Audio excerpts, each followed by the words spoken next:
ষষ্ঠ শ্রেণীর সুপ্রিয় শিক্ষার্থীরা, তোমাদের বার্ষিক পরীক্ষা 2024-কে সামনে রেখে তোমরা যারা এমসিকিউ নিয়ে চিন্তিত রয়েছে এবং সেই সাথে খ বিভাগের সংক্ষিপ্ত প্রশ্ন এবং গ বিভাগের রচনামূলক প্রশ্ন কমন নিয়ে চিন্তিত রয়েছে, আজকে আমি তোমাদের জন্য তোমাদের দ্বিতীয় অধ্যায় অর্থাৎ দ্বিতীয় অধ্যায়ের প্রমিত ভাষা শিখি এই অধ্যায়ের দ্বিতীয় পরিচ্ছেদ থেকে আজকে আমি তোমাদের গুরুত্বপূর্ণ কমন উপযোগী কিছু সাজেশন নিয়ে আসছি, যেগুলোর তোমরা যদি অধ্যয়ন করতে পারো ইনশাল্লাহ এখান থেকেই তোমাদের বার্ষিক পরীক্ষায় তোমরা প্রশ্ন কমন পেতে পারো। তো প্রথমে আমি তোমাদের জন্য রেখেছি যে এমসিকিউ প্রশ্ন। তো প্রথম যে প্রশ্নটি রয়েছে সেটি হলো, সুখী মানুষ কি ধরনের রচনা? এখানে 4টি অপশন দেখতে পাচ্ছ।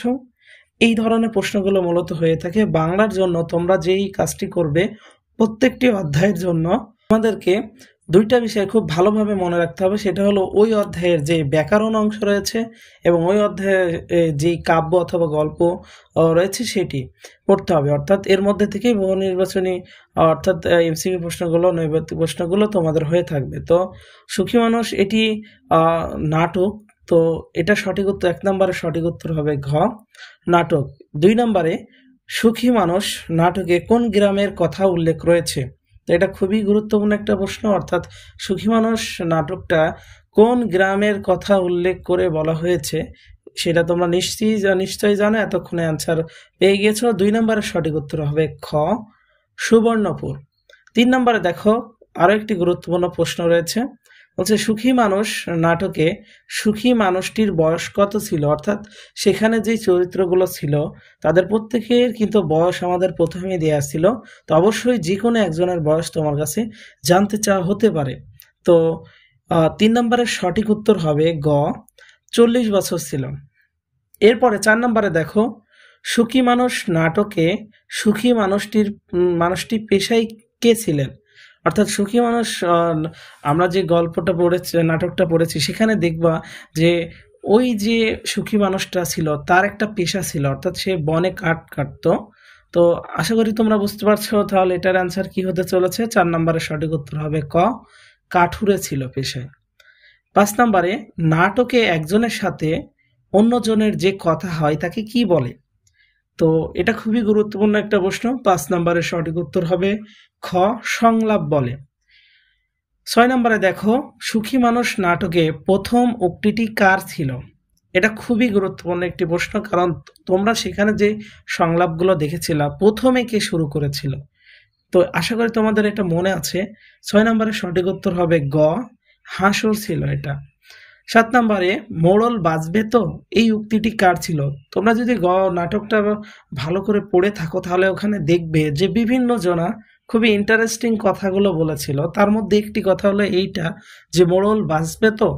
তো এই উক্তিটি মূলত কার ছিল, কথাটি কে বলেছিল? তো 7 নম্বরের সঠিক উত্তর হলো ক, এটি তার চাকর রহমত বলেছিল। 8 নম্বরে দেখো, লোভে পাপ পাপে মৃত্যু, কথাটি কে বলেছিল? অর্থাৎ এই দুইটা যে আমি উক্তি তোমাদের সামনে তুলে ধরলাম, এই দুইটা খুবই গুরুত্বপূর্ণ উক্তি। তো এটা পরীক্ষা আসার মতো। তো 8 নম্বরে এই উক্তিটি কে বলেছিলেন? আশা করি তোমরা বুঝতে পেরেছ ইতিমধ্যেই। তো 8 নম্বরের সঠিক উত্তর হলো ঘ, কবিরাজ। তো 9 নম্বরে দেখো, 9 নম্বরে যে গুরুত্বপূর্ণ প্রশ্নটা দেখতে পাচ্ছ, সুখী মানুষ নাটকে রহমত জামার জন্য কত টাকা দেওয়ার প্রস্তাব রাখে? অর্থাৎ রহমত প্রথমেই সেই মানুষটাকে, সুখী মানুষটাকে টাকা অফার করে যে তোমার জামার বিনিময়ে তুমি কত টাকা নিতে চাও। তো সেই জামার বিনিময়ে তোমরা আশা করি বুঝতে পারছো সে কয় টাকা বলেছিল। 9-এর সঠিক উত্তর হবে ক, 100 টাকা এবং 500 টাকা। তো 10 নম্বরে দেখো, সুখী মানুষ নাটকে মোড়লের জন্য কে পাহাড় আনতে চেয়েছিল? তো 10 নম্বরের সঠিক উত্তর হবে ক, রহমত। 11 নম্বরে, সুখী মানুষ নাটকে মোড়লের যে স্বভাব লক্ষণীয়, অর্থাৎ মোড়লের আমরা কি ধরনের চরিত্র এখানে দেখতে পাই? সে লোভী ছিল, সে পাপী ছিল, সে অত্যাচারী ছিল। তাহলে 11 নম্বরের সঠিক উত্তর আমরা বুঝতে পারছি তার মধ্যেই 3টা চরিত্রই ছিল, অর্থাৎ 11 নম্বরের সঠিক উত্তর হবে ঘ, 1, 2 ও 3। 12 নম্বরে, কবিরাজ শব্দের প্রমিত উচ্চারণ কোনটি? পরীক্ষার জন্য মোস্ট ইম্পর্টেন্ট একটা এমসিকিউ হলো এটা, উচ্চারণ তোমাদের কিন্তু জানতে চাওয়া হবে। তাহলে উচ্চারণগুলো অবশ্যই তোমরা মনে রাখবা। এই 12 নম্বরের সঠিক উত্তর হবে গ। আশা করি তোমরা দেখতে পাচ্ছ কবিরাজ, বানানটা অবশ্যই মনে রাখবা।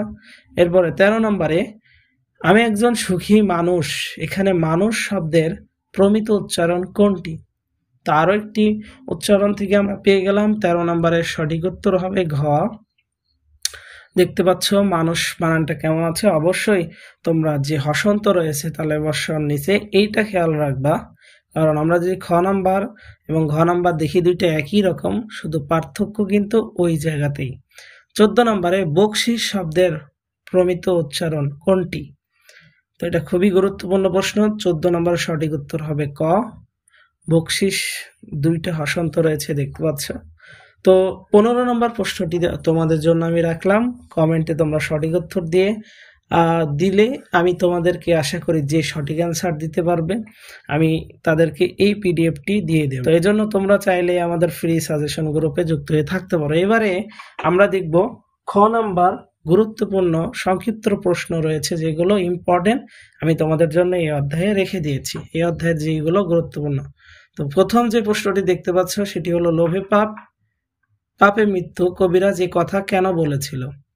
2 নম্বরে সুখ বড় কঠিন জিনিস, সুখকে বড় কঠিন জিনিস বলা হয়েছে কেন? তো এইভাবে তোমরা এখানে সব গুরুত্বপূর্ণ প্রশ্নগুলো দেখতে পাচ্ছ। অবশ্যই এই প্রশ্নগুলো পরীক্ষার জন্য খুবই গুরুত্বপূর্ণ, তোমরা এগুলো পড়ে রাখবে। এরবারে যদি আমরা গ বিভাগ থেকে রচনামূলক প্রশ্ন দেখি, সেখানেও দেখো আমি তোমাদের জন্য প্রশ্নগুলো রেখে দিয়েছি। অবশ্যই তোমাকে কিন্তু পরীক্ষায় প্রমিত উচ্চারণ লিখতে দিতে পারে এবং সেই সাথে আঞ্চলিক শব্দগুলোর প্রমিত রূপ লিখতে দিতে পারে, যেটা আমি খ এবং ঘ নম্বরে রেখে দিয়েছি। তাহলে আমাদের ব্যাকরণ অংশ এবং যে নাটক বা গল্প বা কাব্য যেটাই থাকবে সেই দুই অংশ থেকেই, অর্থাৎ গদ্য পদ্য দুই অংশ থেকেই আমাদের ভালো করে পড়ে রাখতে হবে। তো এরকম সাজেশন তোমাদের বাংলার প্রতিটি অধ্যায়ে দেওয়া রয়েছে।